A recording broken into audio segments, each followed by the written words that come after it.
बिस्मिल्लाहिर्रहमानिर्रहीम। अफ़हसिब्तुम अन्नमा खलक़नाकुम अबसन व अन्नकुम इलैना ला तुरजऊन।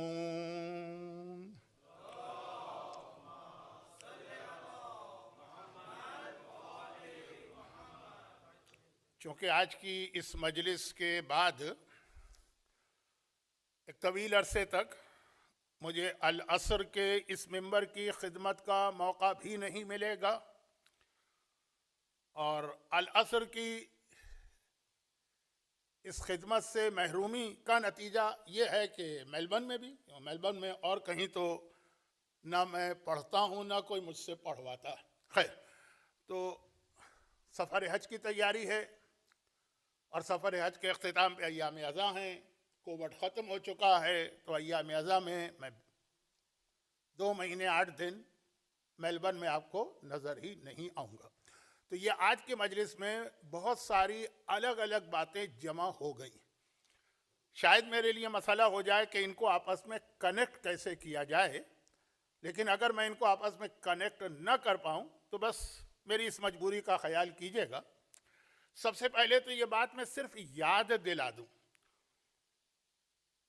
वो ये है जो मेरे जहन में अभी मजलिस की प्लानिंग है उसके एतबार से इसको बिल्कुल आखिर में आना चाहिए, लेकिन शायद वक्त ना मिले कि जो हदीस जिस इमाम मासूम की शहादत की वजह से ये मजलिस है उनकी आखिरी हदीस, सबसे ज़्यादा हदीसें किस इमाम मासूम की हमारे पास हैं जिनकी आज शहादत का दिन है, और उनकी सबसे आखिरी हदीस।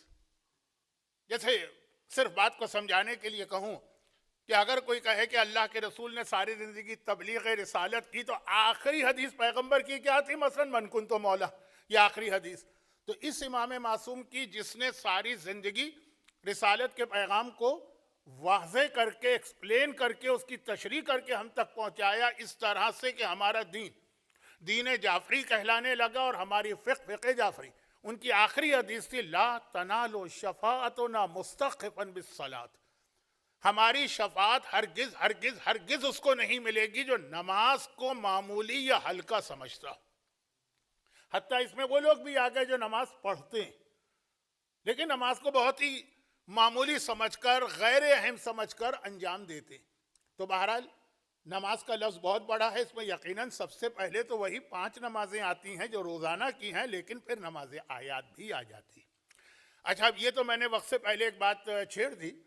ये हदीस उमूमन हम लोग पढ़ते हैं मसाइब के आगाज़ में, क्योंकि ये हदीस इमाम ने उस वक्त इरशाद फरमाई जब मंसूर के गवर्नर मदीना के जहर से इमाम गशी के आलम में थे। लेकिन खैर, अब ये इब्तिदा में आ जाए तो कोई बात नहीं। कुरान करीम की जिस आयत की मैंने तिलावत की, इसमें कुरान एक सवाल कर रहा, हम क्या और हमारी हैसियत क्या कि हमसे सवाल किया जाए, अल्लाह सवाल करे और हम उसका जवाब दें। लेकिन एक सवाल अल्लाह कर रहा, और उसके बाद ये सूरह मोमिनून की आयत 115। सूरह मोमिनून कौन सा सूरा है जिसकी शुरू की आयतों की तिलावत मौला ने विलादत के बाद पैगंबर की गोद में जाते ही की थी, वो सूरह मोमिनून। उसके आखिर में एक सवाल, और फिर खुदा ने खुद ही इसका जवाब दिया। यहाँ नहीं, 51 सूरह ज़ारियात की आखिरी आयतों में सवाल भी कुरान का है, जवाब भी कुरान का है। सवाल यह है कि अफ़हसिब्तुम अन्नमा खलक़नाकुम अबसा, क्या तुम ये समझ रहे हो कि हमने तुम्हें अबस अब बेकार पैदा किया? ये लफ्ज़ अबस उर्दू में भी इस्तेमाल होता है, शायरी में तो बहुत ज़्यादा आता है। हमने तुम्हें क्रिएट किया है फॉर वेन, फॉर जेस, for nothing, for only for play. जैसे बच्चे बीच पर जाते हैं तो वो सैंड या वो रेत उससे वो घर बनाते हैं, तोड़ देते हैं। क्या अल्लाह ने भी इस तरह से कोई खेल कूद के लिए हमको पैदा किया फिर हमको ख़त्म कर देगा? मामला अल्लाह अल्लाह खैसल्ला। कुरान कह रहा है क्या तुम ये समझ रहे हो उस साहिब हिकमत अल्लाह के बारे में कि उसने तुम्हें अबस पैदा किया? नहीं, कोई ना कोई मकसद ज़रूर है। अच्छा, जब कोई ऐसा सवाल किया जाता है तो इसके बाद फिर कोई हिंट भी दी जाती। अब देखिए, मैं तो इन चीज़ों से बहुत दूर हूँ। टेलीविज़न के जो क्विज़ प्रोग्राम होते हैं तो किसी से मदद दी जाती है और क्या किया जाता है मुझे कुछ नहीं पता। कुरान एक हिंट भी दे रहा, व अन्नकुम इलैना ला तुरजऊन। जब इस सवाल का जवाब गौर करो, कि क्या तुम्हें बेकार पैदा किया तो याद रखना, क्या तुम हमारे पास वापस नहीं आओगे? यानी तुम्हारी क्रिएशन का कोई ऐसा मकसद है जिसका ताल्लुक तुम्हारे रिटर्न और वापसी से? ये तो एक सवाल किया। सूरह ज़ारियात कुरान करीम का सूरा नंबर 51, और वहां पे इसका जवाब है बहुत ही मशहूर आयत, वमा खलक़तुल जिन्न वल इंसा इल्ला लियअबुदून। जवाब आ गया। सवाल है कि क्या हमने तुम्हें बेकार पैदा किया? सवाल है अफा हसिब तुम, क्या? और जवाब है हमने इंसानों को पैदा किया अपनी इबादत के लिए। I didn't create human beings except for my worship. सिर्फ इबादत के लिए पैदा किया है। यह कुरान ने मकसद बताया। इबादत क्या है? What is the meaning of इबादत या वर्शिप? इबादत किसे कहते हैं? नमाज इबादत है, रोजा इबादत है, हज इबादत है, खुम्स इबादत है भी और नहीं। नमाज कभी वाजिब होती है, कभी हराम हो जाती है। रोजा कभी वाजिब होता है, कभी गुनाह हो जाता है। हज कभी वाजिब हो जाता है, कभी हज पे जाना जायज ही नहीं रहता। तो जितनी भी इबादतें हैं, मैं तो सिलसिले को बढ़ाऊं, शराब से बचना वाजिब है, लेकिन शराब पीना भी कभी इजाजत है। झूठ बोलना हराम है, लेकिन झूठ बोलना वाजिब भी हो जाता है। अमानत को वापस करना वाजिब है, अमानत में खयानत भी वाजिब हो जाती है। वालिदैन का एहतराम वाजिब है, कभी वालिदैन की बात को ठुकरा देना भी वाजिब हो जाता है। सिचुएशन और सर्कमस्टांसेस चेंज होने से ये बड़े बड़े जो वाजिबात हैं, मैंने तो सिर्फ बड़े बड़े वाजिबात की बात की, ये सारे के सारे खत्म हो गए, बल्कि उल्टा हो जाता है। जो वाजिब है वो हराम हो जाता। तो इबादत किसे कहते हैं? बहुत मुख्तसर जो इसकी डिफिनेशन है वो यही है ना। हर मौके पे देखो इस वक्त अल्लाह हमसे क्या चाहता। जब नमाज चाहता है तो नमाज इबादत है, और जब नमाज नहीं चाहता है, बिस्तर पे सारी रात सोना चाहता है, तो उसमें सारी रात सोना ये इबादत है। तो इबादत हालात और वाकयात के तहत होती। अब ये कैसे पता चले कि इन हालात में कौन सी इबादत हमें करना? ये हर मासूम का फरीजा था, लेकिन सबसे ज्यादा हम तक पहुंचाया सादिक आले मोहम्मद इमाम जाफर सादिक अलैहि अफजलुस सलाती वस्सलाम। जो शरीयत, जो फिक़्ह इमाम ने पहुंचाई, वो इसी का नाम है कि किस मौके पर क्या तुम्हारी जिम्मेदारी। और इसमें एक जुमला अभी कह दूं, अगरचे ये जुमला आगे चलकर बहुत अहम बन रहा है। इसी एक जुमले की वजह से मैंने आज की मजलिस का ये शुरू का मौजू बनाया कि किस मौके पर क्या वाजिब है। और ऐन मुमकिन है, मुमकिन नहीं है बल्कि होता है कि एक ही मौके पर एक जैसे दो आदमी हो, एक की जिम्मेदारी कुछ और दूसरे की जिम्मेदारी कुछ हो। जो इसके लिए वाजिब है उसी मौके पर वो उसके लिए हराम है, जो उसके लिए वाजिब है वो इसके लिए हराम। गर्चे जरा सा मिसाल अच्छी नहीं है, लेकिन बात को समझाने के लिए एक बहुत मशहूर वाकया हमारे यहाँ पढ़ा जाता। एक ही फेले हराम 5 आदमियों ने किया, एक ही औरत पे जुल्म 5 आदमियों ने किया। हमारे यहाँ पाकिस्तान में एक लफ्ज इस्तेमाल होने लगा है आजकल मीडिया में, गैंग रेप। मसलन इस टाइप का कोई अमल, एक ही अमल है, एक ही विक्टिम है, 5 आदमी। हुक्मरान ने कहा कि पांचों को सजा दो, सजा सुना दी। मौला ने बीच में इंटरफेयर किया, कहा कि नहीं, एक सजा नहीं मिलेगी, इसको कत्ल किया जाएगा। नंबर 2, इसको संसार किया जाएगा। नंबर 3, इसे कोड़े मारे जाएंगे। नंबर 4, इसे आधे कोड़े मारे जाएंगे। नंबर 5, इसको छोड़ दिया जाएगा। बहुत मशहूर वाकया है, मिंबरों पे पढ़ा जाता है। अगर इन मशहूर वाकयात को भी मुझे आपको रिमाइंड कराना पड़े तो ये तो एक तरह आपके साथ ज्यादती। जुर्म एक है, मजलूमा एक है, जालिम 5 हैं एक जैसे, लेकिन एक जैसे नहीं, 5 अलग अलग सजाएं एक ही जुर्म की दी गई है। मजलिसों में आप सुनते रहते हैं। तो ये खाली एक मिसाल नहीं, ये कदम कदम पे ये मिसाल है। और जैसा कि मैंने कहा कि हमें कैसे पता चले कि किस वक्त हमारी शरई जिम्मेदारी क्या, इसके लिए हर इमाम मासूम ने तबलीग की है, लेकिन सबसे ज्यादा इस छठे इमाम ने, जिनकी शहादत की आज मजलिस है और ऐन शहादत की रात। अब पहले रुक कर 5-7 मिनट छठे इमाम के हवाले से कुछ बातें वाज़ेह कर दूं, फिर अपने मौजू को आगे बढ़ाऊंगा। हर एक को मालूम है कि इमाम का नाम तो जाफर है। अच्छा, जाफर नाम के खानदान अहले बैत में 3 बहुत ही मशहूर पर्सनालिटीज गुजरी। टॉप ऑफ द लिस्ट अगर आप देखें फजीलत के एतबार से तो इमाम मासूम में कोई मुकाबला कर ही नहीं सकता।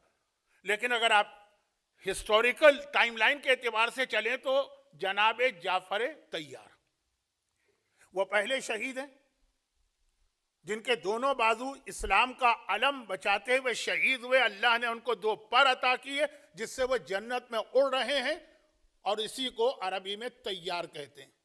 इसी से उर्दू में तैयारा निकला है। अब तो लोगों को उर्दू भी समझाना पड़ती है, अरबी तो छोड़े, तो तैयार। और बार बार अहले बैत के खुतबात में इस बात पर फख्र किया गया है कि मिन्नल जाफर, जाफर तैयार हमारे घराने से। बहुत अहम शख्सियत है इनकी, आज इनके हालात नहीं पढ़ना है। पहले जाफर अत-तैयार, दूसरे जाफर जिनका आज तस्किरा है अस-सादिक, तीसरे जाफर शायद one of the most controversial personalities in the family of Ahlul Bayt, वो है जनाबे जाफर जिनको कज़्ज़ाब भी कहा जाता है। कज़्ज़ाब यानी झूठा, जाफर द लॉयर, और उन्हीं को तव्वाब भी कहा जाता है, जाफर तौबा करने वाले। जितने नकवी सादात दुनिया में हैं वो उन्हीं की औलाद में। बल्कि बाद रिवायतों में है कि चूंकि वो बाद में पैदा होने वाले थे तो रसूल ने पहले से कह दिया कि ये जाफर नाम मिक्सअप ना हो जाए, ये जो मेरा बेटा है जिनकी आज शहादत है ये सादिक जाफर है, वो झूठा जाफर है। ये पैगंबर का दिया हुआ लफ्ज़ है। तशरीह का वक्त नहीं है कि उनको क्या क्यों कहते हैं जाफर। मुझे याद है कि पिछले साल मैंने 11वें इमाम की शहादत की मजलिस में बयान किया था कि उन्होंने 11वें इमाम की वालिदा पर अब्बासी खलीफा के दरबार में जायदाद का केस भी ठोंक दिया था। खैर, ये 3 जाफर हैं बहुत मशहूर, लेकिन अहम तरीन हमारे, फिर पहले जाफर गैर मासूमीन में अफजल तरीन, और आखिरी जाफर शायद अगर कज़्ज़ाब का लक़ब रसूल ने दिया है तो वन ऑफ द वर्स्ट। जाफर अरबी में कहते हैं नहर को, कोई भी नहर उसको जाफर कहते हैं, जाफर के माने नहर। लेकिन इमाम ने कहा कि हमारे दादा जो जाफर है वो इसलिए कहलाते हैं कि जन्नत में भी एक ख़ास नहर है। जन्नत में कौसर है, जन्नत में तस्नीम, जन्नत में सलसबील। कभी एक सवाल ये होता है कि दुनिया में जितने भी क्या ये आजकल बहुत ज़्यादा ये तूफ़ान वूफ़ान आते हैं ना, इनके नाम औरतों पे क्यों रखे जाते हैं, कैटरीना और फलाना। तो जन्नत की नहरों के नाम भी आखिर सारे लेडीज़ के क्यों नाम है? खैर, वो उस पर कभी बाद में बात करेंगे। कौसर हो, तस्नीम हो, सलसबील, एक नहर का नाम है जाफर, जिससे छठे इमाम अपने मानने वालों को जन्नत की ख़ास नेमत वाला ड्रिंक पिलाएंगे। खैर, ये एक अलग बात हो जाएगी, वक्त होता। हमारे यहाँ तो ये रवाज है पाकिस्तान में कि 5-5 मजलिसें इमाम मासूम के हालात पर भी होती हैं। जाफर नहर का नाम है, लेकिन लक़ब इनका सादिक। इसकी तशरीह में नहीं जा रहा हूँ। छठे इमाम के हवाले से एक कंट्रोवर्सी तो ये हिस्टोरिकल, ये हिस्ट्री की कंट्रोवर्सी है, इसका हमारे उलमा से कोई ताल्लुक़ नहीं। हमारे यहाँ कोई भी कंट्रोवर्सी हो, हर चीज़ की जिम्मेदारी लोग मौलवियों पे डाल देते हैं। वो ये है कि इमाम किस साल पैदा हुए और किस साल इमाम की शहादत हुई, साल, सन। इस कंट्रोवर्सी की वजह से इमाम की एज में भी इख्तिलाफ है। बहुत से उलमा ने लिखा 80 हिजरा में पैदा हुए, 153 हिजरा में शहादत हुई। लेकिन बहरहाल ज़्यादा मशहूर कौल है कि 80 नहीं, 3 साल बाद 83, और 153 नहीं बल्कि 5 साल पहले 148, तो एज बनती है 65, जो अहले बैत में सबसे ज़्यादा। मुझे याद है कि मैंने एक दफ़ा ये अर्ज़ किया था कि कोई कहेगा कि ज़माने के इमाम की उम्र तो 1200 साल से ज़्यादा है। नहीं, इमाम की ज़माने के इमाम की उम्र रुकी हुई है। खैर, ये फिर एक अलग मौजू हो जाएगा। 65 जितने इमाम इस दुनिया में आके गए, इमाम क्या उसमें रसूल को भी शामिल कर ले, 65। लेकिन जो सही मानों में इख्तिलाफ है छठे इमाम के बारे में वो ये देखिए, ये साल का जो इख्तिलाफ होता है ना, किस साल पैदा हुए, 1400 साल पहले की बात है। 100 साल पहले का एक वाकया है जिसके बारे में अभी तक ये तय नहीं हो पा रहा है कि वो कब हुआ। कौन सा वाकया? जो मेरी लास्ट सैटरडे की मजलिस थी, जन्नतुल बकी का डेमोलेशन, इनहिदाम। हमने 100 साल मनाए, तो ये 1345 हिजरा में वाकया पेश आया, 1344 हिजरा में पेश आया, या 1343 हिजरा में पेश आया। ये कोई 1400 साल पुराना वाकया नहीं है कि पता ना चले। उस वक्त तक इंडिया में न्यूज़पेपर भी आ चुके थे, दुनिया में तो थे ही। हो सकता है कि किसी म्यूजियम के आर्काइव में न्यूज़पेपर भी रखे हों। मैं अपनी बात करूं तो मेरे वालिद पैदा हो चुके थे, आपकी बात करूं तो आपके दादा का ज़माना। लेकिन ये अब तक पता नहीं चल पा रहा कि 1343 था, 1344 था कि 1345 था। 100 साल अभी हुए हैं कि 100 साल आइंदा होंगे कि 100 साल हो चुके हैं। लेकिन चूंकि ये कोई इतना बड़ा इख्तिलाफ नहीं है, जब भी हुआ हो अहले बैत पर ढाए जाने वाला इतना बड़ा एक जुल्म है, हमें उसकी याद मनाना है, चाहे 99 साल के बाद मनाएं, चाहे 100 साल के बाद मनाएं, तो हर साल मनाएंगे और साल में कई बार मनाएंगे। लेकिन मैं कह रहा हूं कि ये इख्तिलाफ तो आ जाते हैं, लेकिन ज्यादा बड़ा इख्तिलाफ है छठे इमाम की शहादत। अब जो जिस जानिब में आपको ले जा रहा हूं, अभी आपके जहन उधर गए नहीं होंगे, लेकिन ये आम सी बातें करके मैं खास डायरेक्शन में आपको लेके जा रहा हूं। छठे इमाम की शहादत की डेट, साल नहीं डेट, कब है? पहले दुनिया बहुत छोटी थी, नहीं बहुत बड़ी थी, आज दुनिया छोटी हो गई है, लेकिन मैं एक और कॉन्टेक्स्ट में कह रहा हूं। पहले हर मुल्क अपने हद तक महदूद था, एक मुल्क को दूसरे मुल्क की कोई इत्तला नहीं मिलती थी, कोई न्यूज आती भी थी तो इतने दिनों में आती थी कि बात बहुत पुरानी हो जाती थी। जब बात पुरानी हो जाए तो वो असर नहीं होता, बल्कि शरीयत का एक मसला सुन लीजिए जो मेरे साथ अक्सर पेश आता है, लेकिन लोगों को समझाना जरा मुश्किल होता है। वो ये है कि अगर किसी की मौत हुई तो ताज़ियत, पुरसा, कैंडोलेंस, ये मैं शरई मसला बता रहा हूँ, चाहे आयतुल्लाह सिस्तानी का फतवा देखें या रहबर आगा खामिनाई का या आगा खुई का या आगा खुमैनी का, तो पुरसा हो, ताज़ियत। लेकिन ये हुक्म है कि अगर मौत को एक खासा अरसा गुजर गया तो फिर ताज़ियत या पुरसा न दो, उसके जख्म को ताज़ा न करो। ये एक मसला है कि वक्त गुजर रहा है, time is the best healer, तुम फिर पहुंच गए, उसका जवान बेटा मर गया था तो बड़ी मुश्किल से जरा गम कम हुआ। ये शरई मसला, ये कोई नसीहत की बात या कोई वीक हदीस नहीं पढ़ रहा हूं, जो मुज्तहिदीन की किताब का मसला। तो मैं तो इतनी ट्रैवलिंग करता हूं, पता चलता है किसी को 6 महीने हो गए मरे हुए, किसी को 4 महीने हो गए, चले इसको रखें एक तरफ। तो अब दुनिया जितनी आजकल फास्ट हो गई, कम्युनिकेशन फास्ट हो गया। मैंने पिछली दफा आपके सामने करबला का वो वाकया पढ़ा था ना, 1216 हिजरा में, जब वहाबियों ने करबला पे ऐसा अटैक किया कि कब्र इमाम तक को खो दिया, इमाम की बॉडी नजर आने लगी। जन्नतुल बकी में ये जुल्म नहीं हुआ 100 साल पहले, करबला में इससे बड़ा जुल्म हुआ था कि आका हुसैन की बॉडी तक पहुंच गए थे वो लोग, लेकिन उसके वो असरात नहीं हुए और हमारे यहाँ इस तरह से उस पर गम नहीं किया गया। क्यों? क्योंकि ये खबर आते आते 6 महीने गुजर गए। और आज ये है कि अभी एक वाकया, खुदा न करे कहीं ऐसा कोई बम धमाका हो जाए, कोई किसी रोजे या मदार पे अटैक हो जाए, तो उसी सेकंड आपको इत्तला मिल जाएगी, ज्यादा इम्पैक्ट होता है। तो खुलासा यह है कि पहले जमाने में ऐसा नहीं था, कम्युनिकेशन इतना फास्ट नहीं था। तो हिंदुस्तान और उस वक्त इंडिया, पाकिस्तान सब एक ही मुल्क था। वहाँ ईरान, वहाँ इराक, वहाँ हर जगह के अपने अपने उलमा की रिसर्च होती थी।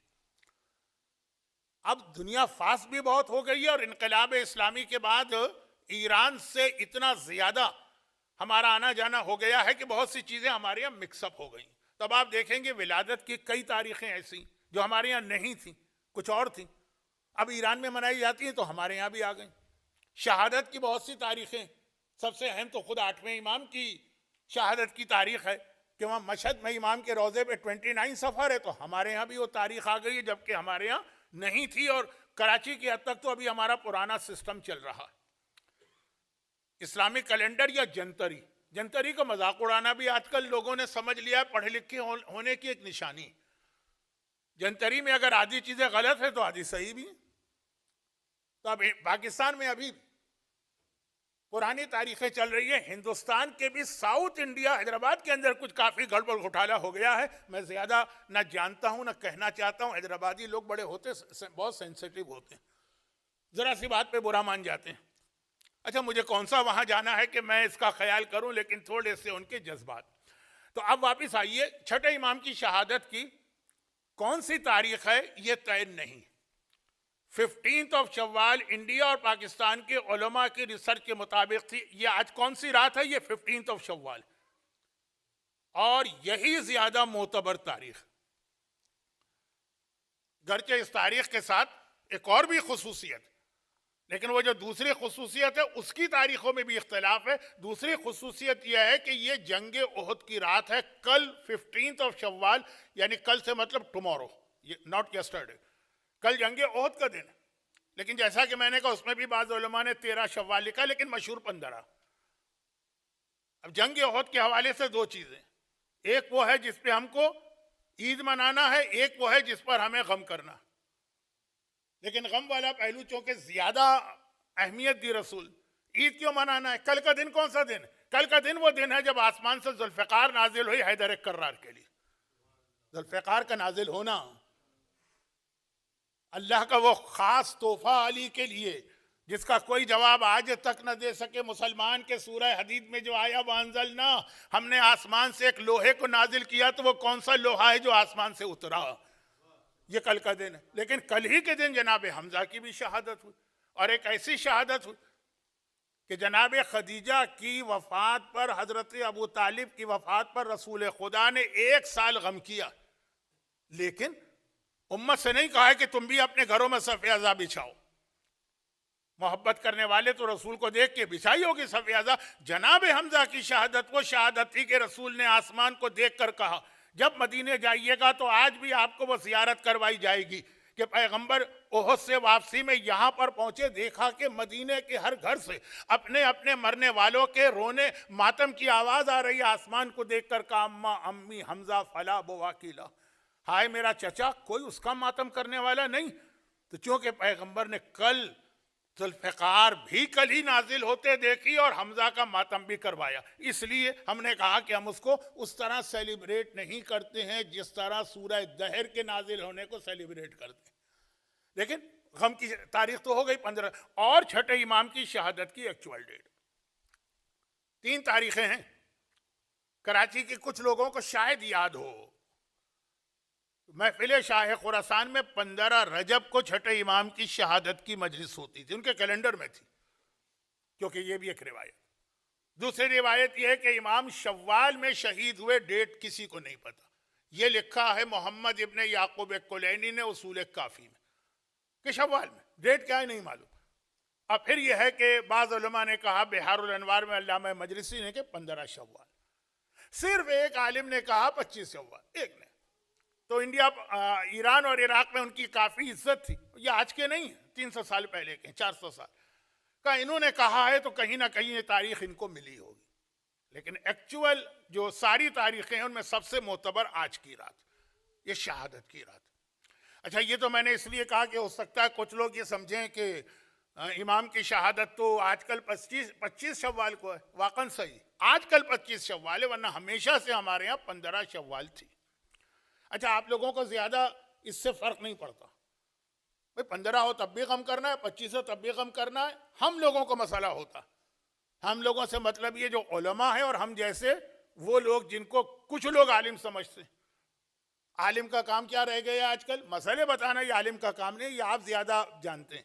देख लीजिए, अभी चांद के मसले पे हम लोग ही सारा लंगोट कस के मैदान में उतरे थे ना। तो आलिम का काम क्या रह गया है कि नमाज जनाजा पढ़ा दे और ये कि इस्तिखारे देख ले, यही तो काम है ना।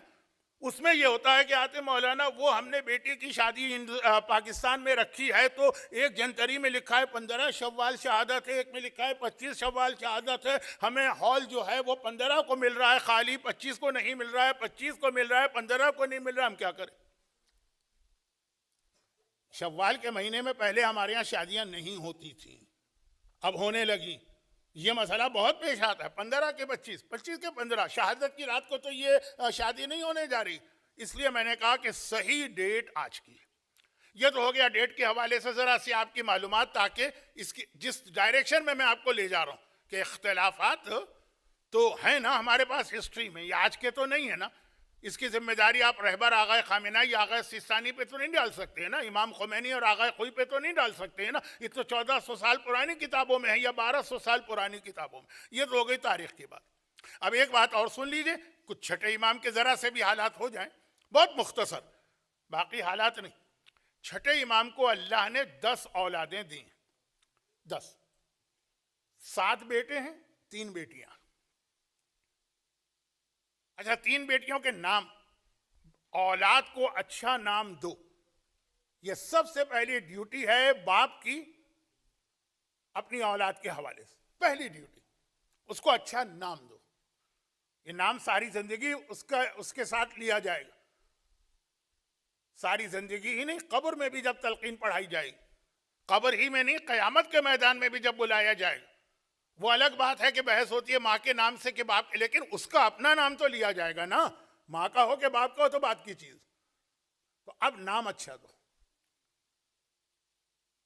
इसमें जो आगा खुई की इबारत है फतवे की किताब और आगा सीसानी की, असदकुल अस्मा, सबसे सच्चा नाम जो तुम किसी का रख सकते हो, क्योंकि ये इमाम की हदीस है जो फतवे में आ गई कि सबसे सच्चा नाम है जिसमें अल्लाह की बंदगी का इजहार हो। वह अहसनुहा, और सबसे बेहतरीन नाम है अंबिया के नाम और आइम्मा के नाम। अब मसलन मैं तो खुद चूंकि आगा खुई की तकलीद पे बाकी हूं, आगा सीसानी के फतवे से आगा खुई ने अपने एक बेटे का नाम रखा पहले टुकड़े पे अमल करते हुए अब्दुल मजीद। पहला क्या था? सबसे सच्चा नाम है जिसमें अल्लाह की बंदगी, मजीद अल्लाह का नाम है अब्दुल मजीद। एक बेटे का नाम जो सद्दाम की जेल में इस तरह गायब हुए कि आखिर वक्त तक पता ना चला, इब्राहिम अल खुई। एक बेटा जो करबला नजफ हाईवे पर ऑयल टैंकर के जरिए से सद्दाम ने शहीद करवाया, तकी अल खुई। एक इमाम के नाम पर, एक नबी के नाम पर, एक अल्लाह की अब्दियत जो फतवा दिया उसके एतबार से।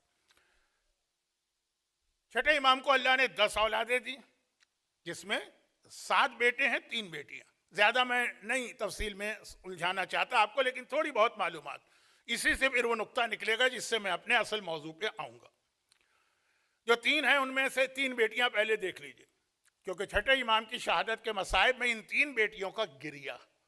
एक का नाम तो वही रखा जो अहले बैत के खानदान में हमेशा रखा रहेगा, और एक वक्त में एक नहीं कई के नाम होंगे, फातिमा।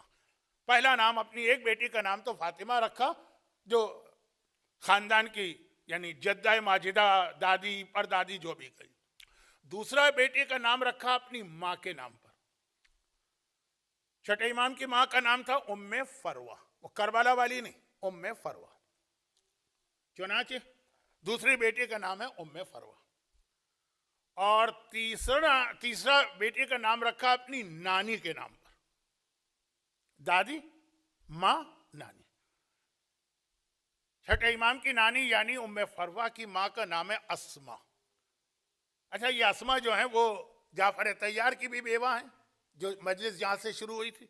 मौलाए कायनात की भी बेवा है, मोहम्मद इब्ने अबी बकर की माँ है, और इन्हीं की पोती उम्मे फरवा है। लेकिन आप उलझ जाएंगे तो ये 3 नाम बेटियों के तो सेट, एक दादी का नाम, एक नानी का नाम, एक माँ का नाम। और फिर हैं छठे इमाम के 7 बेटे। गालिबन तमाम मासूमीन, अब मैं कोई बहुत रिसर्च से ये बात नहीं कह रहा, तमाम मासूमीन में छठे इमाम इज द ओनली इमाम जिन्होंने सबसे ज्यादा अंबिया के नाम अपनी औलाद में इस्तेमाल किए। एक बेटे का नाम था अब्दुल्ला, जो बेहतरीन नाम है, जिसमें अल्लाह की बंदगी, जो बिल्कुल सच्चा नाम। यानी अब्दुल्ला से सच्चा क्या? अल्लाह का बंदा, हर आदमी अल्लाह का बंदा। अब्दुल्ला। एक जुमला मेरी तरफ से सुन लीजिए, जो मुझे बहुत गरा गुजरता है ऐसे जुमले कहना, लेकिन बताना पड़ते हैं इसलिए कि बाद लोग अपने आप को औलाद इमाम होने की बिना पर हर हुक्म खुदा से एग्जेम्प्ट समझ लेते हैं। हमारे जमाने के 7 बेटे हैं, एक का नाम तो अब्दुल्ला रखा, जो सबसे बुरे बेटे। जुमला कहते हुए अजीब लग रहा है, लेकिन ये कहना भी जरूरी। अब्दुल्ला सबसे बुरे बेटे हैं 7 में से, जिन्होंने अपने बाबा के बाद पहला दावा तो किया मैं इमाम हूं, 7th इमाम, और फिर दूसरा दावा यह किया कि जो मेरा छोटा भाई मूसी काज़िम है ये झूठ बोल रहा है, नऊजुबिल्लाह। हम तो जनाबे जाफर के बारे में ये लफ्ज कज़्ज़ाब कहते हुए घबरा जाते हैं, जबान लड़खड़ा जाती है, जिसके लिए हदीस रसूल तक है। अब वो अपने छोटे भाई के लिए कह रहे हैं कि झूठा दावा कर रहा है, झूठ बोल रहा है, नऊजुबिल्लाह मिन ज़ालिक। ये अब्दुल्ला, और बाप की जिंदगी ही में ही इनके अंदर गुमराही के जर्म्स नजर आने लगे थे। छठे इमाम ने कहा कि मेरा ये बेटा ख्याल रखना, ये गलत लोगों में उठने बैठने लगा, बहुत सारे गलत फिरके, बातिल फिरके। ये मैं इसलिए कह रहा हूं कि बहुत सारे वालिदैन यहां पे आके अपनी औलाद से केयरलेस, लेकिन बहुत से बहुत ख्याल भी कर रहे हैं, फिर भी उनकी औलाद बिगड़ जाती।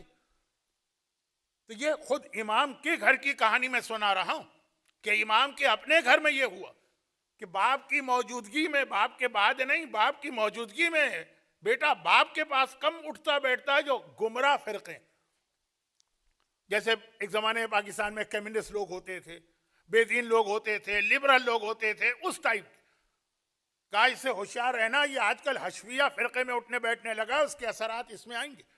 एक वक्त आता है कि जब बाप और माँ की नसीहतें भी बेकार हो जाती, तो आपका बस ये एक फरीजा कि चेक करें आपने अपनी ड्यूटी अदा की है कि नहीं। अदा कर ली है, फिर वो बेटा जहन्नम में भी जाए तो आप पे जिम्मेदारी नहीं। बहुत ज्यादा किसी चीज का टेंशन अपने दिमाग पे ना ले। अब्दुल्ला, एक बेटे का नाम अल्लाह के नाम पे रखा, वही सबसे बुरा निकला। ऐसा होता भी। हमने बेटे का नाम रखा शेर खान, शेर, वो चूहे से भी डरता है, ये छिपकली से भी डरता है मसलन। एक का नाम रखा हमने हातम, और मालूम हुआ वो कारून से ज्यादा कंजूस निकला। तो ये तो अक्सर होता है, बाप और माँ तो अपनी जगह अच्छा ही समझ के रखते हैं, लेकिन बाद में क्या। अब मैं वो यूसुफ वगैरह की मिसाल नहीं देना चाहता, किसी की शक्ल सूरत की बुराई नहीं करनी चाहिए। तो अच्छा, 3 बेटों के नाम 3 अंबिया के नाम पे रखे। बहुत मुख्तसर 7 बेटों की समरी आपको सुना रहा हूं। 3 अंबिया के नाम।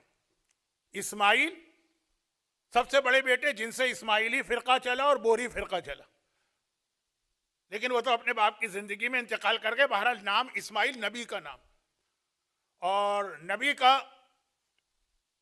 जो दूसरा नाम है वो है मूसा, जो हमारे 7वें इमाम मूसा, और तीसरा नाम इसहाक।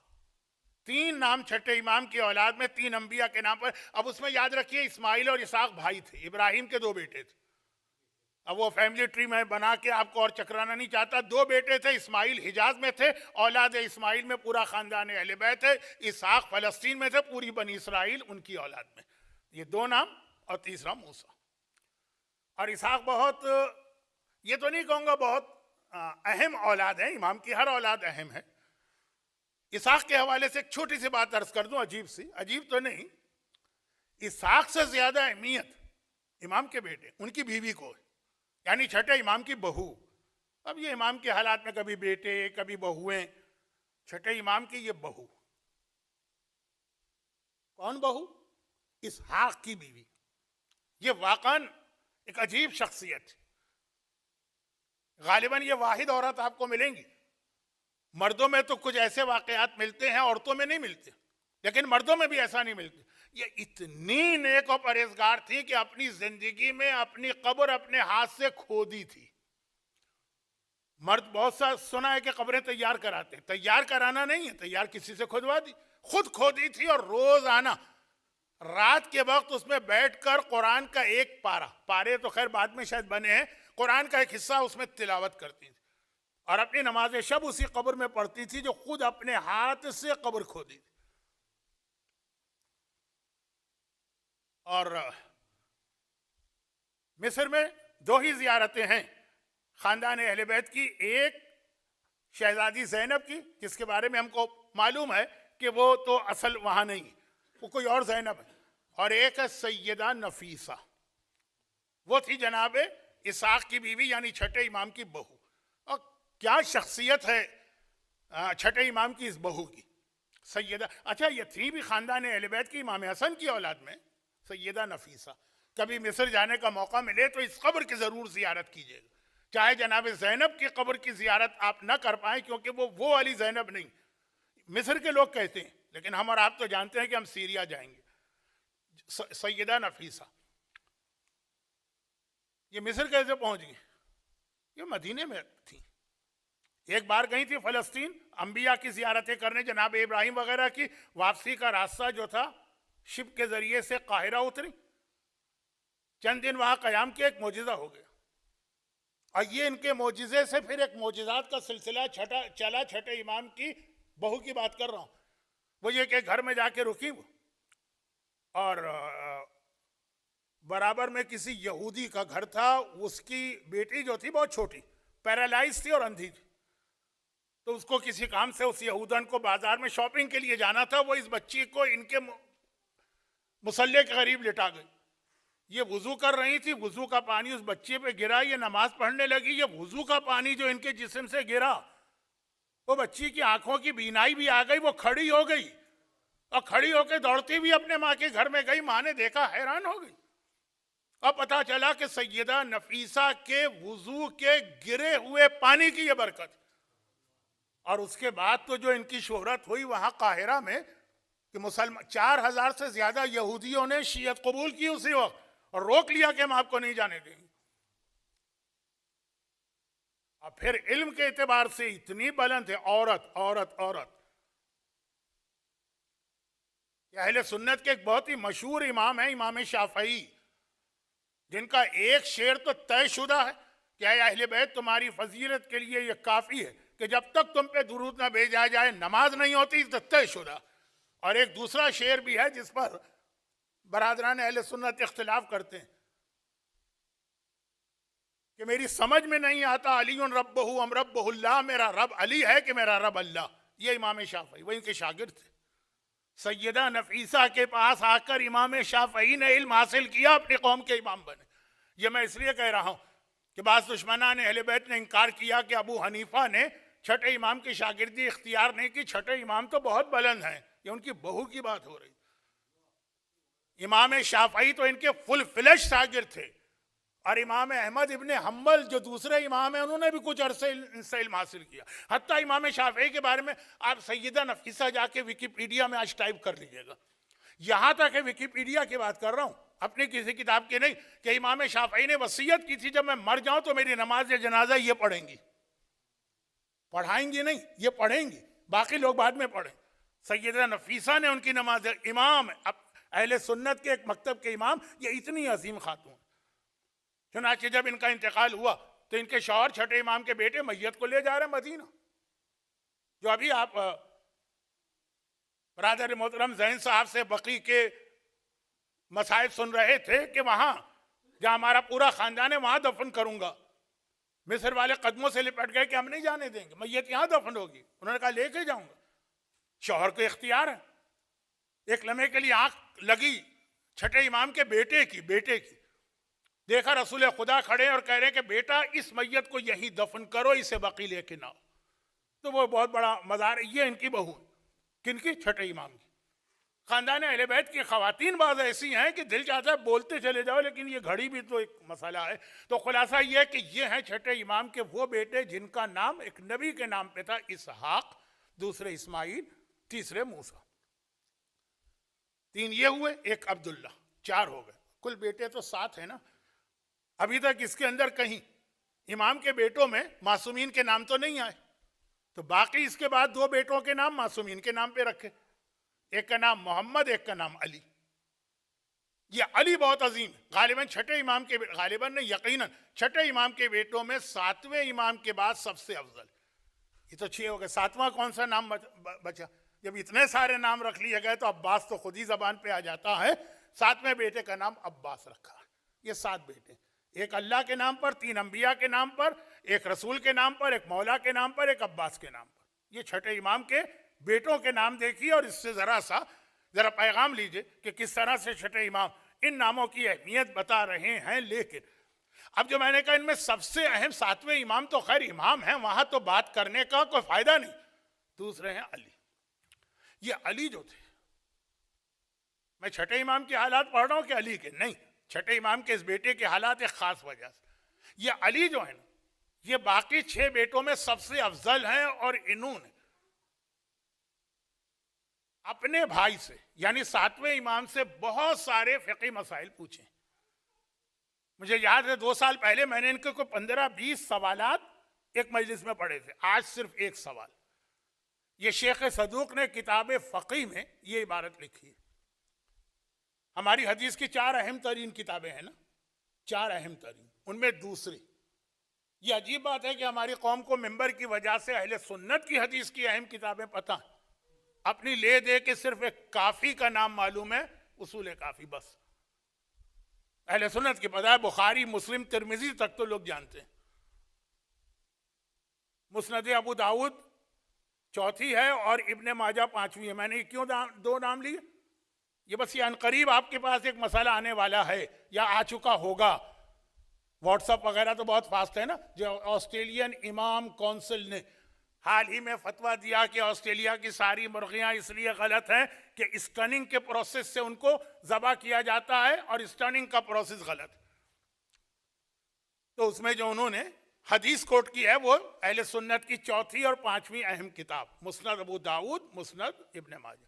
कुरान की आयत है अल यौम अकमलतु लकुम दीनकुम ना, उसी आयत में, उसी में, उसके बराबर वाली में नहीं, उसी में आगाज यहां से है कि हुर्रिमत अलैकुमुल मैततु वद्दमु वलहमुल खिंजीर, अल्लाह ने तुम पे हराम किया है मुर्दार को,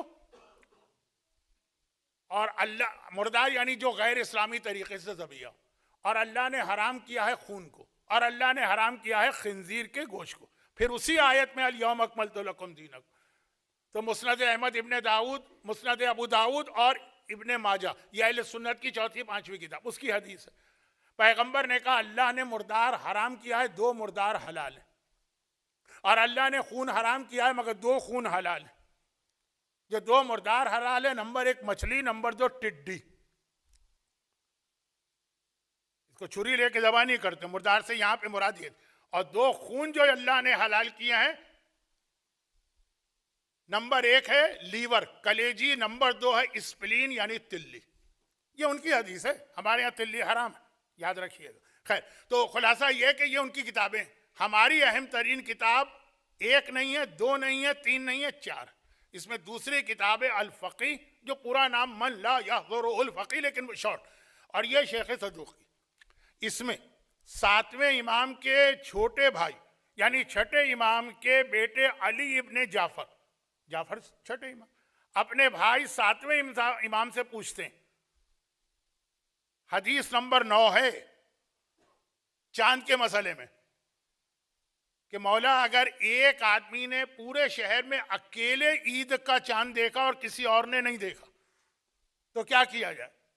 कहा कि फल यफ्तुर, ये रोजा न रख के ईद मनाए अगर इसे यकीन है, और अगर इसे शक है कि मैंने चांद देखा लेकिन पता नहीं वो चांद था कि नहीं था, क्योंकि बाज़ औक़ात ये भंवों का बाल आंखों पे आने से शक हो जाता है, बाज़ औक़ात आसमान पे कोई इस किस्म का कोई गर्दो गुबार होता है का, लेकिन अगर इसे यकीन तो ये उस दिन ईद मनाएगा, बाकी शहर को नहीं देखेगा, वरना ये शहर वालों के साथ ईद मना। चुनांचे ये मसला बना कि जो जुमला हमारे यहाँ मशहूर है वो बिल्कुल गलत है। अच्छा, इन्हीं अली इब्ने मूसा ने, अली इब्ने जाफर ने सातवें इमाम से एक दफा एक और सवाल किया जो शेख तूसी ने हदीस की तीसरी किताब में कोट किया है, तहजीब, दूसरी किताब और तीसरी किताब। वो रमजान के बारे में था कि मौला अगर एक आदमी ने रमजान का चांद देख लिया और शहर में किसी ने नहीं देखा, इमाम ने कहा उसे चाहिए वो रोजा रखे चाहे शहर वाले बगैर रोजे के। खैर, रमजान में तो हमारे यहाँ इतना कोई सर फुटबल नहीं होता, इसलिए मैं उधर नहीं जा रहा हूं। ईद में होती है नहीं बात। अब ईद के अंदर वाज़ेह तौर पर इमाम फरमा रहे हैं कि ईद मनाना किसे कहते हैं? लोग कहते हैं ना ईद तो यूनिटी है, यूनिटी है, ईद कहते किसे? इस्लाम के जितने भी इस किस्म के सेलिब्रेशन के मौके हैं, इसमें दो चीजें होती हैं, एक उसमें रिलीजन का हिस्सा होता है, एक कल्चर का। इस्लाम कल्चर के खिलाफ नहीं है अगर वो दीन से न टकराए। हमारे यहाँ शादी होती है, शादी में निकाह रिलीजन है, बाकी चीजें कल्चर है।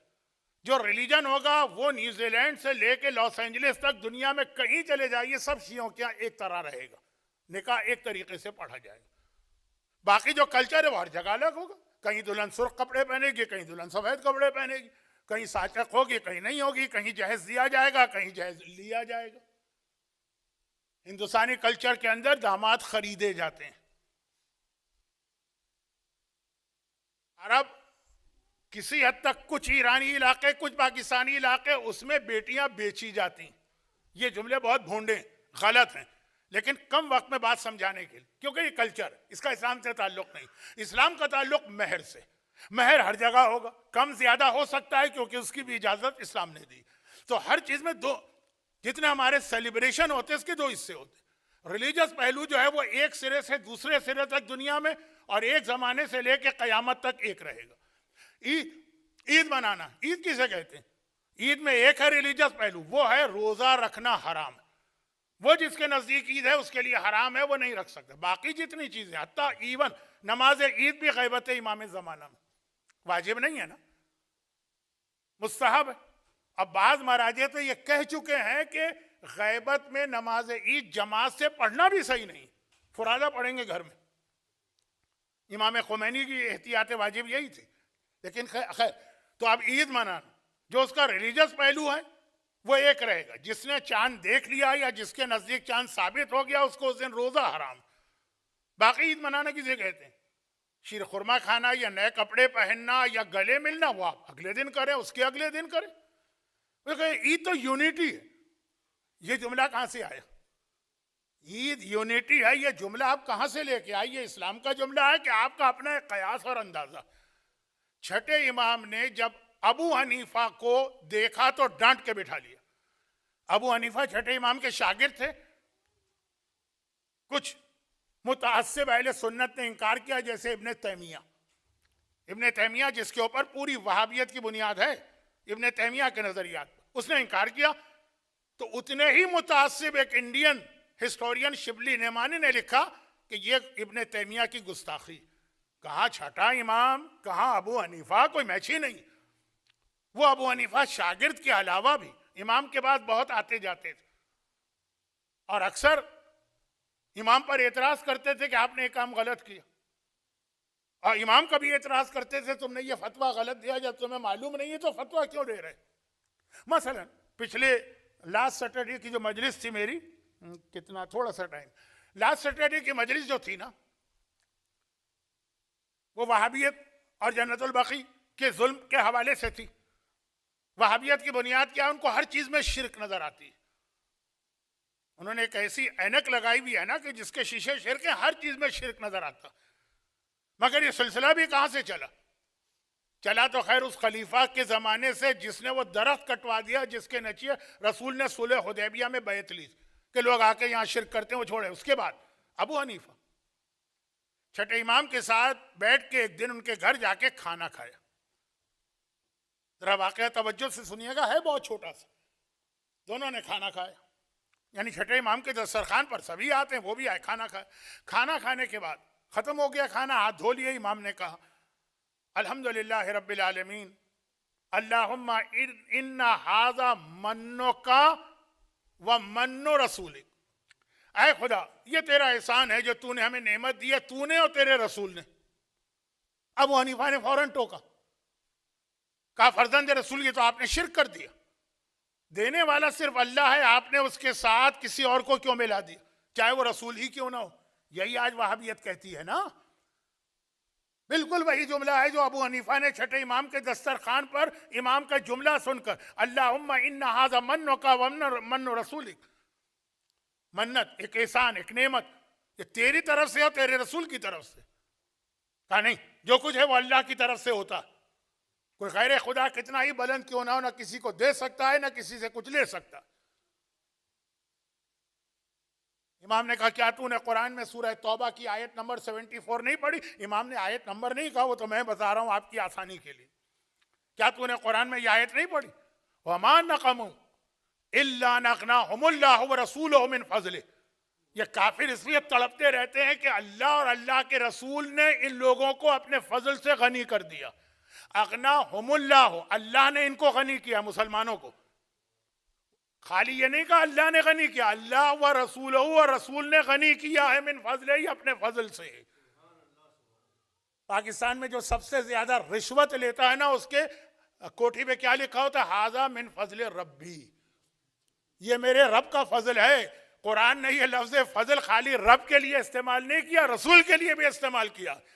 फजल अल्लाह की तरफ से आता है और अल्लाह के रसूल की तरफ से आता है, ये शिरक नहीं है, यह है नहीं ईमान। फौरन इमाम ने टोक दी। तो जगह जगह उसी में एक दिन इमाम ने बिठा के ये नहीं कहा था, क्या है अबू हनीफा, ये क्या तुम अपने दिल से फतवे बना बना के पेश करते हो? क्योंकि अबू हनीफा का मसलन एक फतवा था कि वो जो हदीस रसूल है मैं नहीं मानता, मेरी अकल में नहीं आती। कौन सी हदीस? का जब जंग होती है उसमें मुजाहिद जाते हैं, हिस्सा लेते हैं, आखिर में माल गनीमत तकसीम होता है, ठीक है। अब मसलन 500 आदमी, 500 मुजाहिद, सबको 500 को बराबर बराबर मिलेगा। लेकिन पैगंबर की हदीस है उसमें जो पैदल गया है उसे सिंगल मिलेगा, जो अपनी सवारी लेके आया है उसे डबल मिलेगा। मसलन हर एक का हिस्सा बना 10 दीनार, मगर जो अपनी सवारी खुद लेकर आया उसे 20 दीनार मिलेंगे। पैगंबर की हदीस है, हदीस का इनकार तो उसने भी नहीं किया, कहा है हदीस, मैं नहीं मानूंगा क्योंकि मेरी अकल में नहीं आ रही। कि इस हदीस का मतलब यह हुआ कि पैगंबर ने एक घोड़े को एक मोमिन के बराबर कर दिया। कहा हर एक का 10 दीनार हिस्सा है, घोड़े की वजह से इसको 20 दीनार मिले। यानी अगर रसूल कहते 10 के 11 दे दो, 12 दे दो, 13 दे दो तो समझ में आता, 10 के 20 कर दो, तो ये जो एक्स्ट्रा 10 है ये तो एक मोमिन के बराबर हो। घोड़ा और मोमिन बराबर नहीं हो सकते, इसलिए अगर जो हदीस मेरी अकल में नहीं आए मैं नहीं मानता। और एक इस टाइप के बहुत फतवे दिए, इमाम ने बिठा लिए मजलिस में। आप वाकया सुनते हैं, मैं वाकया नहीं दोहराऊंगा, एक इशारा करूंगा। कहा ये तुमने कहां अपनी अकल से फतवे देना शुरू कर दिए? अगर इसी तरह अकल से फतवे दिए जाएं तो बताओ पेशाब की नजासत बड़ी है कि सीमेंस की? कहा कि पेशाब की। कहा तो पेशाब में वुजू है, उसमें गुस्ल क्यों? कहा मर्द ताकतवर कमजोर है कि औरत? कहा औरत कमजोर है। कहा तो फिर जो ताकतवर है उसको डबल हिस्सा दिया मीरास में, कमजोर को सिंगल दिया, उल्टा होना चाहिए ना। 3 4 5 इमाम ने सवाल किए, उससे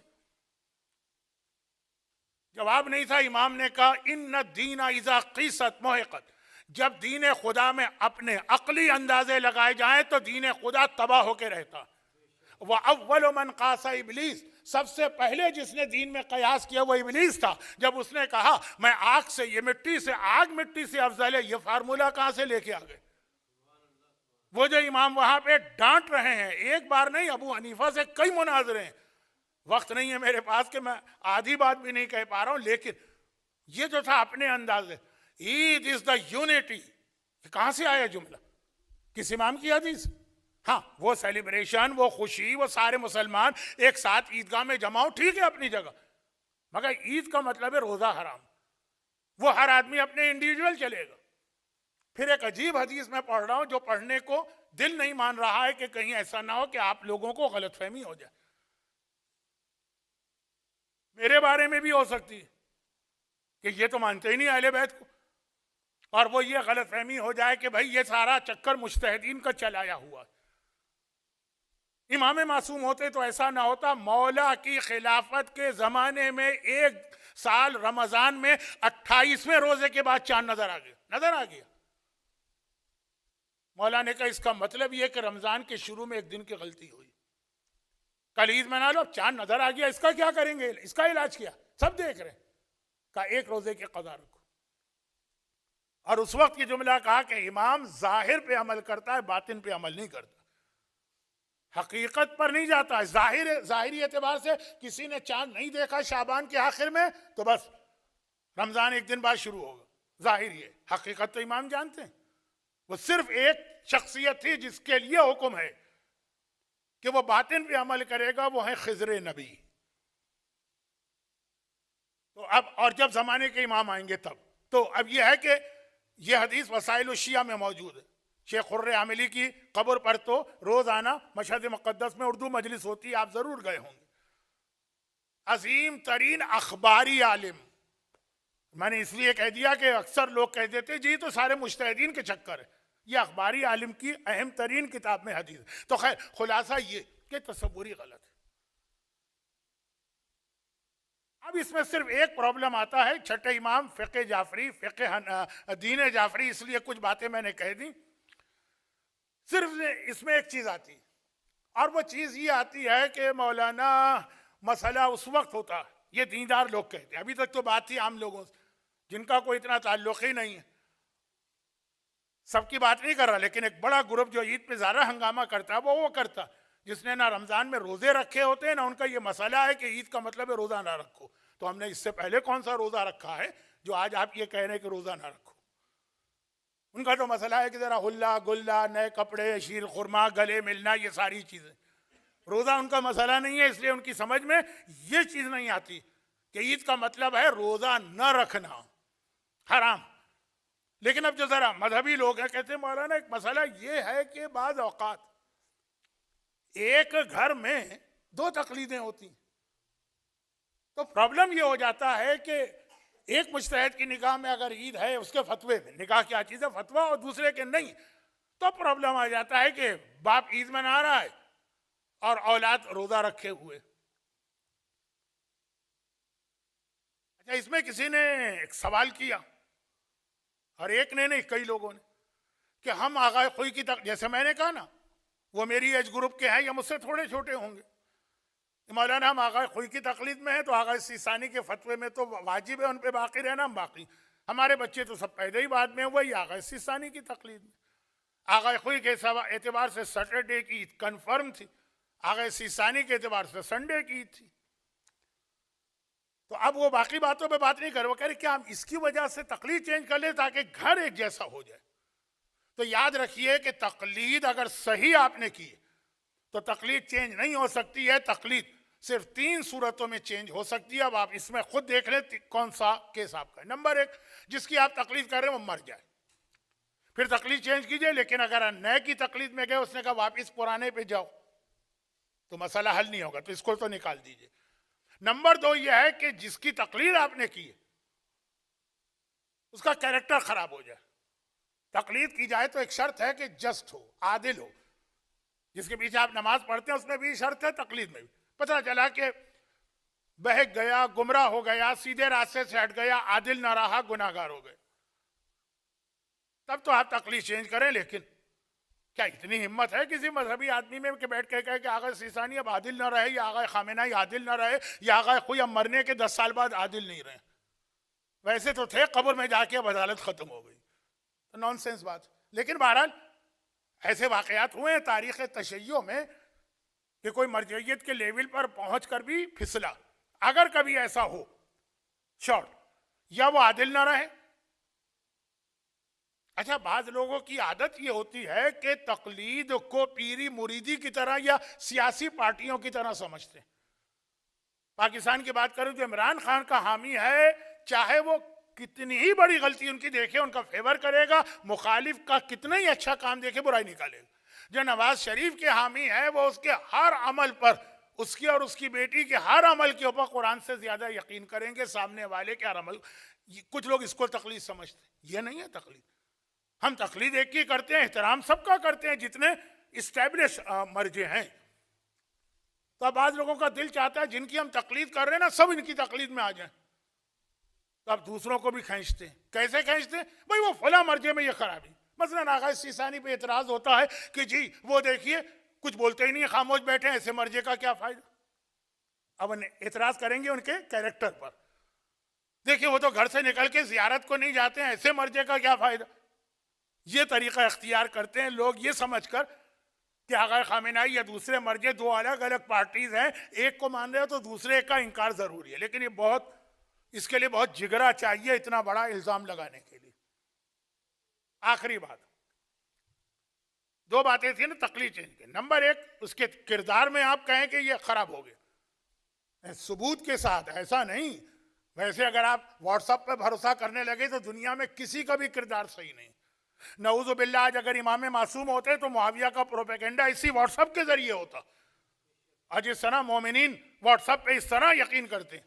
मैं छोटी सी बात बताता हूं, टोरंटो स्टार, उसमें एक आर्टिकल आ गया कि CIA के एक आदमी ने कहा हमने आगा सिस्तानी को इतने पैसे दिए। आगा सिस्तानी तो ऐसे नॉनसेंस बातों का जवाब नहीं देते। 80% मोमिनीन ने आंखें बंद करके यकीन कर लिया। एक अखबार की खबर जो एक नामालूम आदमी कह रहा है कि हमने ये दी, ये इतना ऑथेंटिक हो गया। मैं तफसील में नहीं जा रहा हूं वाकई की, इसलिए कि टाइम खत्म हो गया, और चूंकि काफी अरसे बाद अब आपसे मुलाकात होगी, अगर होगी भी तो इसलिए 5-7-10 मिनट ऊपर ले ही लूंगा। लेकिन बस ये आखिरी बात, या तो उसके किरदार में खराबी है, इतना अगर आप में जिगरा है कि आप कहें कि हाँ शरई गवाही से मेरे नजदीक साबित। और दूसरा तरीका तकलीद चेंज करने का है, इल्म में आपके मर्जे से दूसरा मर्जे आगे निकल जाए, तो अगर आपको ये यकीन है कि आगा सिस्तानी का इल्म आगाए खुई से बढ़ गए, ये यकीन आप कर ही नहीं सकते। आपके पास कौन सी नॉलेज कि आप इतने बड़े बड़े हैवीवेट चैंपियन में फैसला करें, किसी इतने बड़े आलिम ने आके कहा हो। इस लेवल का कोई आलिम इंडिया पाकिस्तान में नहीं, और इराक ईरान में हर अमामा पहनने वाला जो है वो इतना बड़ा आलिम नहीं।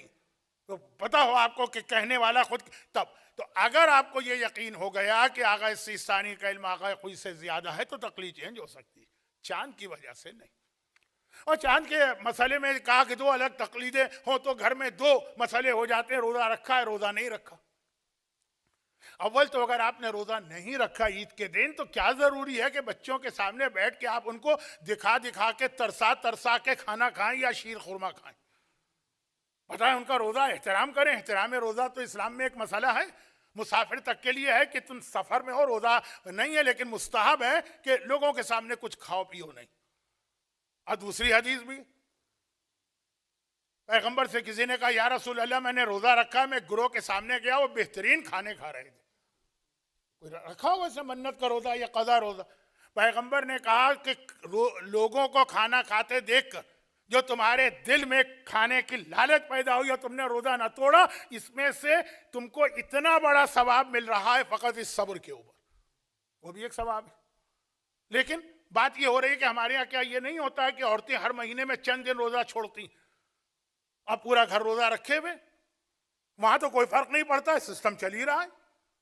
तो इस तरह ईद में भी एक दूसरे का ख्याल करें। लेकिन ये कह देना, अच्छा इससे एक बहुत अहम टॉपिक हमारे सामने आ रहा है जो आज मैं बयान नहीं कर रहा हूं, खाली टच कर रहा हूं किसी और मौके पर, और वो ये है कि एक मसला होता है कि इंटर मुज्तहिदीन डीलिंग, मुज्तहिदीन के फतवे अलग अलग हैं, तो कैसे आखिर एक घर में एक साथ रहा जाए। फिर ये आगे बढ़ता है इंटर फिक्र, भाई शिया सुन्नी इनके कई मसले अलग अलग एक माहौल में रह रहे हैं, कैसे जिंदगी गुजारी जाए। फिर आता है इंटरफेथ, मुसलमान और ईसाई और हिंदुओं के मसले अलग अलग हैं, कैसे जिंदगी गुजारी जाए। पूरा एक इस्लाम में एक चैप्टर है इसका। एक एक छोटी सी मिसाल देके आगे बढ़ूं। चले चांद के मसले में तो आपने गुजारा कर लिया, क्या और सारे मसलों में घर में मसले पेश नहीं आते? भाई आगा सिस्तानी के यहाँ बिल्ली के 3-4 बाल अगर आपके कपड़ों पे लगे हो तो नमाज सही है, ज्यादा हो तो नमाज गलत है। आगा खामेनेई के एक बाल भी बिल्ली का अगर आपके कपड़ों पे है तो नमाज गलत है। लेकिन भाई है कि वो अपने मसले पे अमल करे, ये अपने मसले पे अमल करे। और एक नहीं, इसकी कई मिसालें। हम जाते हैं पाकिस्तान के अंदर, जानने वालों में अहले सुन्नत भी, कभी कभार किसी ऐसे होटल में भी जाना पड़ जाता है जहां जाना हराम नहीं है। सऊदी अरब के लिए तो मशहूर है ना कि जिसने मकाम मस्तूरा की मछली नहीं खाई वो दोबारा वापस नहीं आएगा, हर जगह मशहूर हो जाता है। हर जगह होती है ना कुछ चीजें कि वहां आप जाएं तो ये काम करें तो फिर आएंगे। इटली में है, कहाँ फ्लोरेंस में या कहाँ रोम में वो कुआं है जिसमें आप सिक्का डालें तो दोबारा आएंगे। हैदराबाद के अंदर वो मक्की मस्जिद है ना, उसके अंदर कोई वो पत्थर की चौकी है, कहा कि अगर इस पे बैठ जाओगे तो दोबारा आओगे। मैं गया तो था लेकिन मैं उस पर बैठा नहीं, ना किसी ने बैठने दिया मुझे। खैर, तो खुलासा ये कि वहां के बारे में मशहूर था। अब नहीं पता कि क्या सूरत है, मैं तो बात कर रहा हूं बहुत पुरानी हैदराबाद की बात। इसी तरह से मक्के मदीने के बीच में एक जगह है मस्तूरा, जहाँ की मछली बहुत मशहूर। होटल वालों ने मशहूर कर दिया जो यहाँ की मछली खाएगा वही दोबारा आ सकेगा, जो नहीं खाएगा वो दोबारा नहीं आएगा मसलन। तो अब ये मछली सऊदी अरब में बहुत मिलती है, इराक में बहुत मिलती है। इराक तो चले अपना मुंह में। अहले सुन्नत क्या बगैर छिलके की मछली भी जायज़ है, हमारे यहाँ हराम है। अब होटल में आप गए, आपको क्या पता कि ये मछली छिलके वाली है कि बगैर छिलके की।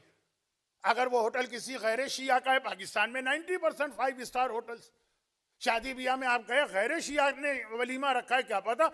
अब कैसे कोई डीलिंग होती है ना, वहां पर कोई तरीका है ना इस्लाम के पास कि अगर तुम्हारा मसला अलग है उनका मसला अलग है तो दोनों किस तरह एक साथ जिंदगी गुजार सकते हैं अपने अपने मसले पे अमल करके। खाली चांद ही के मसले के भाई ये सारा दर्द और ये सारा गम क्यों पैदा होता।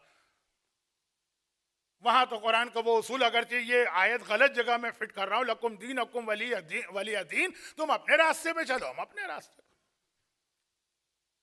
अब बस यहाँ पे मेरी बात खत्म हुई। बातें बहुत सारी हैं और खास तौर पे ये तो मेरा फेवरेट सब्जेक्ट है, छठे इमाम। और चांद की वजह से मुझे कुछ मसाइल पे बात करने का मौका मिल गया। तो आपने देखा होगा कि एक मरतबा ऐसा लगा जैसे ज़लीखा की जवानी वापस आ गई। इस तरह मैं बात कर रहा था आज। ये मेरा बेहतरीन मौजू है, कितना है थका हुआ हूं, ये बातें शुरू हो जाएं तो बात फिर खत्म नहीं होती है। तो लेकिन बहरहाल आप हजरात, हौसला है कि एक मजलिस सुन के भी आ रहे हैं, दूसरी मजलिस में आप आके सवाब के लिए बैठे तो फंस गए। बस एक आखिरी बात सुन लीजिए और यहीं से, ये तो सारे मसाइल हो गए, लेकिन यहां पे एक सवाल और आता है, हम इन मसाइल के चक्कर में पड़े क्यों? भाई हम तो मौला अली के मानने वाले, मौला अली के मानने वाले, तो जन्नत तो हमारे लिए कन्फर्म है। और जन्नत का मतलब यह कि कोई अजाब तो हम पर आएगा ही नहीं। आजकल तो वैसे ही मेंबर के ऊपर जन्नत फ्री तकसीम की जा रही है, सेल लगी हुई है, सेल, लूट लूट सेल। नहीं, सेल में भी कम से कम 5% तो आपको कुछ देना पड़ता है ना, फ्री। याद रखिए, मजलिस पढ़ने वाले की जिम्मेदारी है, मजलिस करवाने वाले की जिम्मेदारी है। एक आदमी भी अगर वहां से गुमराह होकर गया है तो वो तो गुमराह हुआ सो हुआ, उसकी जिम्मेदारी पढ़ने वाले और करवाने वाले पर, मजलिस करवाने वाले पर। लेकिन आजकल फिर जन्नत ऐसी तस्लीम हो रही है, कोई बात ही नहीं है जन्नत। आले मोहम्मद के शिया तो जन्नत में जाएगा, बात सही है। मौला ने खारजियों के लिए क्या कहा था, कलिमत हक़्क़िन युरादु बिहल बातिल, बात ये सच कर रहे हैं, इनका इरादा बातिल है। जन्नत में जाना अलग चीज है, लेकिन कोई अजाब भी नहीं आएगा, कोई सवाल जवाब भी नहीं आएगा। मुनकिर और नकीर को तो लोगों ने ऐसा हकीर समझ लिया, वो आएंगे तो हम ऐसा डांट के भगाएंगे, मजाल है उनकी कि ठहर जाए हमारे सामने। कयामत, पुलिस सिरात, ये सारे मुश्किल मराइल है। अहले बैत नहीं मानने वालों को डराया है। अब ये बहुत मशहूर वाकया पढ़ा जाता है, इसमें गौर क्यों नहीं करते? कौन सा वाकया? अबू बसीर बहुत अहम सहाबी हैं, छठे इमाम के, जिनके लिए इमाम ने फरमाया था कि लौला हाउलाए, छठा इमाम, अगर ये सहाबी मेरी मदद न करता, लन दरसत आसारुन नबुव्वा, नबूवत की सारी मेहनतें ज़ाय हो जाती। शुएब अकरकूफी ने एक दफा पूछा था, मौला मुझे मसले पेश आते हैं, मैं हर बार तो आपके पास नहीं आ सकता, आप हैं मदीने में, मैं हूं कूफे में, का जरूरत क्या है मेरे पास आने की? अबू बसीर है ना कूफे में, हर मसला उससे पूछ लिया करो। तकलीफ का जो शुरू का एक स्केच सा बन रहा है ना, छठे इमाम ने बनाया। मेरे पास आने की जरूरत ही क्या? अगर आ भी सकते हो तो क्या जरूरत? वो बैठा है ना वहां मेरा नुमाइंदा, उससे पूछा करो। वो अबू बसीर कहते हैं, मैं कूफे में रहता था, और वो जमाना वो था जब बहुत मशहूर वाकया है, इसलिए मुख्तसर करके इसी से रब्ते मसाइब। कहा कि कूफे में उस जमाने में दौलत बहुत ज्यादा थी, मदीना फिर भी जरा सा सिंपल था, लेकिन खराबियां उसमें भी थी, वो एक अलग वाकया है। कूफा, अच्छा जब दौलत आती है ना, खुदा जब हुस्न देता है, नजाकत आ ही जाती है। मखमल पर चलने में भी वो नाजुक लोगों के पैर छिल जाते हैं। दौलत आती है तो अपने साथ खराबियां लेके आती। खदीजा ताहिरा की तरह से आदमी में इसको डाइजेस्ट करने का हौसला हो, ये बहुत कम होता है, और उसमें ज्यादातर खराबियां शराब या ड्रग्स, गुनाह कबीरा है। वो सैयद अली वाले के लिए माफ है, उसको जन्नत मिली हुई है ना, उसको क्या जरूरत है शराब से बचने की? बल्कि मैं तो कहूंगा ये हिमाकत है। अगर आपको पता है कि मुझे इसकी कोई सजा नहीं मिलने वाली है, फिर भी उसका मजा ना ले, क्यों ना ले मजा? जब एक चीज जायज है, इजाजत है, यानी कोई इसके लिए हमारे लिए तो कोई प्रॉब्लम ही नहीं है ना। ना कोई अजाब का फरिश्ता हमारे करीब आएगा, ना कोई हमसे सवाल जवाब करेगा, ना कयामत में कोई प्रॉब्लम है, तो पियो, दिल खोल के पियो। जिनकी ये मेंटेलिटी है, बच्चे गुमराह ना हो जाए, हराम है हराम है हराम है, अली वाले के भी ऐसे कोड़े पड़ेंगे। लेकिन पहले ये बात पूरी हो जाए, इस तरह तो बहुत लंबी बात हो जाएगी। अबू बसीर कहते हैं कि मेरा जो पड़ोसी था वो गवर्नमेंट किसी डिपार्टमेंट में था। अब मुझे इंडिया का तो नहीं पता, पाकिस्तान में कुछ है ना जहां पे बहुत ज्यादा हाजा मिन फजले रब्बी होता है, टैक्स डिपार्टमेंट होता है, या पुलिस के डिपार्टमेंट होते हैं, कस्टम वाले होते हैं। हाजा मिन फजले रब्बी, दौलत ही दौलत। चुनाचे शराब, दिन भर काम करता है, फिर आके आधी आधी रात तक शराब की महफिलें, डांसिंग गर्ल्स आती, म्यूजिशियंस आते हैं, गाने बजाए जाते हैं। अब आखिरी खराबियां तो वहीं अपनी जगह। अबू बसीर का मकान उससे बिल्कुल मिला हुआ है, पुराने जमाने के मकानात हैं ये, पंजाब की या शायद हैदराबाद की भी या लखनऊ की तो जानता हूं, बड़ी बड़ी हवेलियां नहीं है। कहते मेरी जिंदगी मुसीबत हो गई। इबादत का मजा तो रात को ही आता है ना।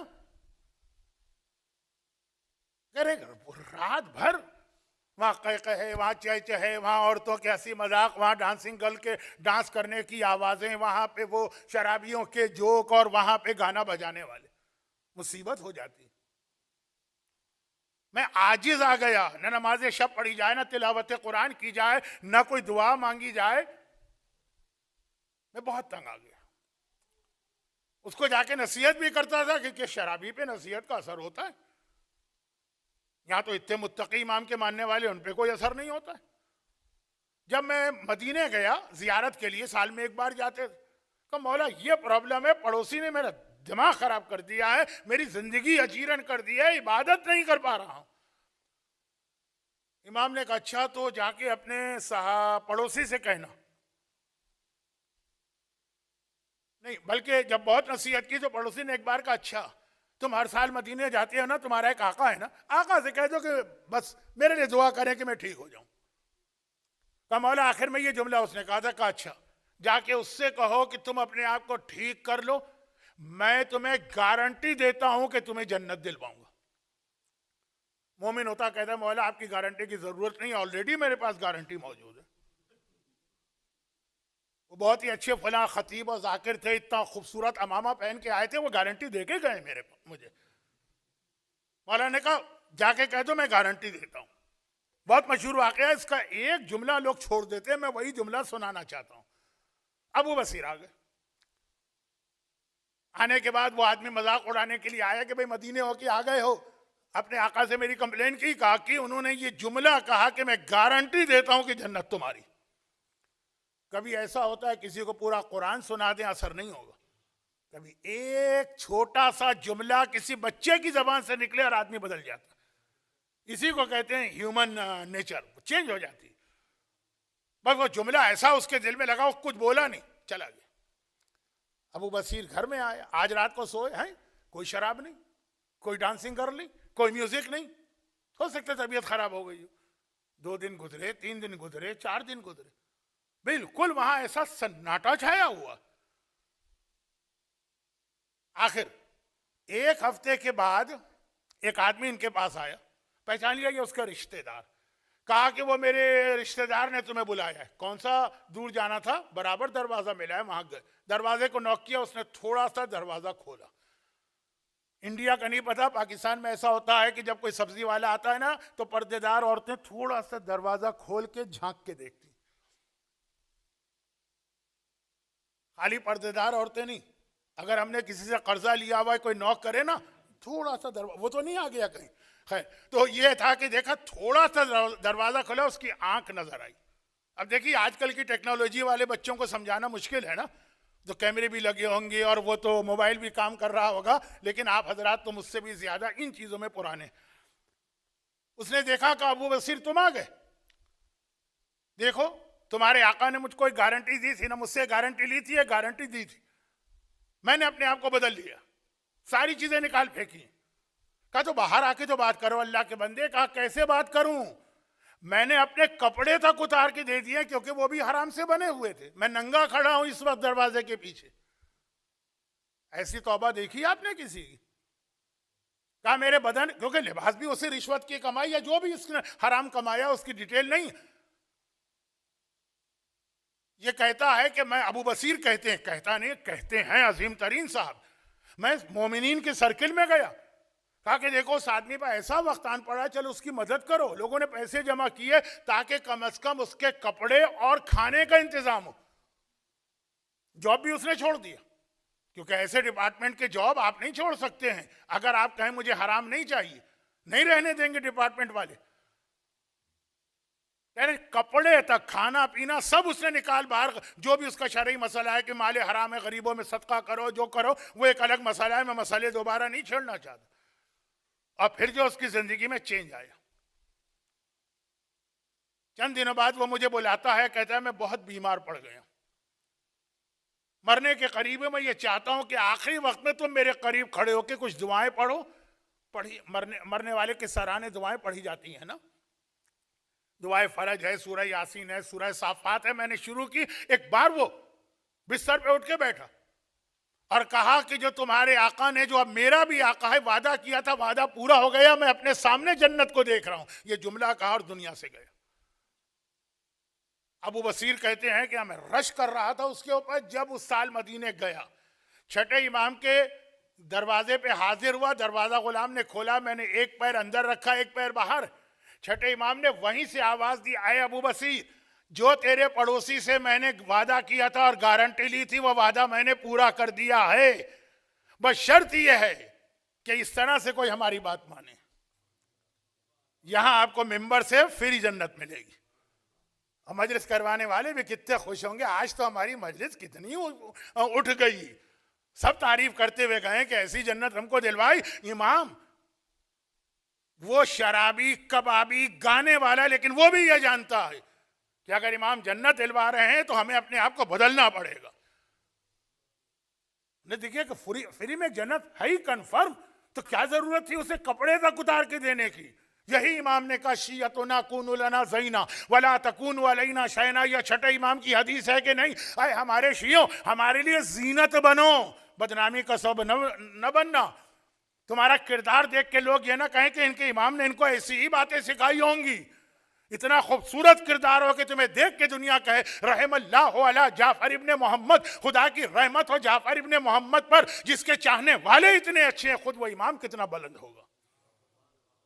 ये छठा इमाम फरमा रहा है। और इसके लिए आखिरी पैगाम ये कि हो सकता है कभी तुम्हें धोखा दे दे शैतान कि जी तो इमाम की शफात है, वही हदीस आखिर में आ गई।